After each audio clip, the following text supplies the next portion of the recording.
Hello दोस्तों, स्वागत है आप सभी का एक और नई कहानी में। चलिए फिर कहानी को शुरू करते हैं। एक बार की बात है।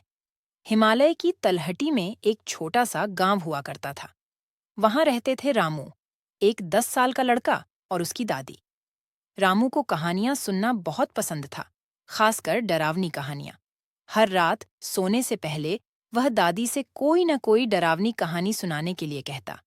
एक रात रामू ने दादी से पूछा। दादी, क्या इस गांव में भूत प्रेत सचमुच रहते हैं? दादी मुस्कुराई और बोली, नहीं रामू, इस गांव में तो नहीं, लेकिन जंगल के पीछे ऊंचे पहाड़ों पर एक डरावनी चुड़ैल रहती है। रामू की आंखें चौड़ी हो गईं और फिर रामू ने पूछा। दादी, चुड़ैल कैसी दिखती है? दादी ने अपनी आवाज धीमी करते हुए कहा। वह लंबी और दुबली होती है, उसकी आंखें चमकती हैं और उसके बाल सांपों की तरह लहराते हैं।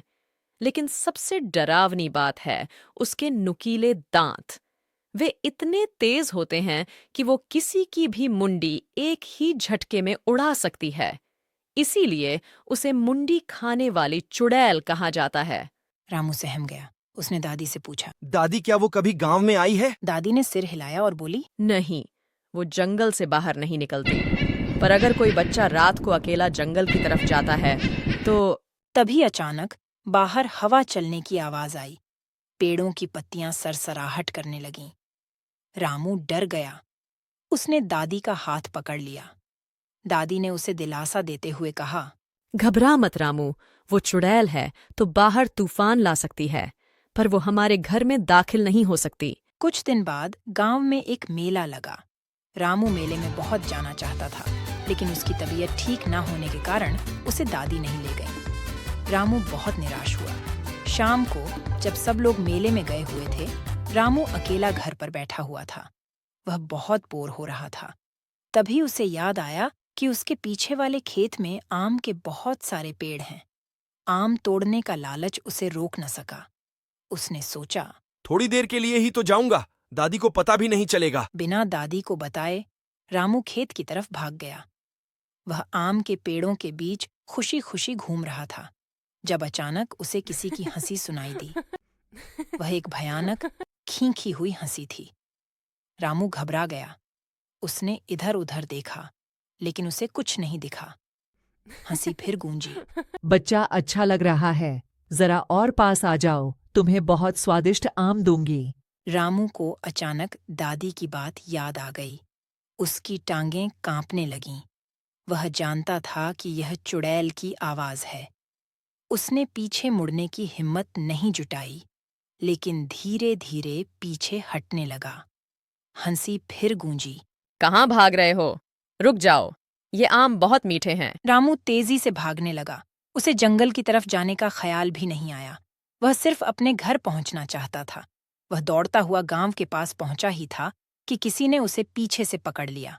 रामू जोर से चिल्लाया, दादी, बचाओ! लेकिन कोई जवाब नहीं आया। रामू घबराकर पीछे मुड़ा। सामने खड़ी थी एक लंबी दुबली महिला। उसकी आंखें चमक रही थीं और उसके बाल सचमुच सांपों की तरह लहरा रहे थे। उसके नुकीले दांत बाहर निकले हुए थे, मानो किसी भी पल रामू पर हमला कर देंगी। रामू की आवाज गले में अटक गई। वह डर के मारे हिल भी नहीं सकता था। चुड़ैल धीरे धीरे रामू की तरफ बढ़ी।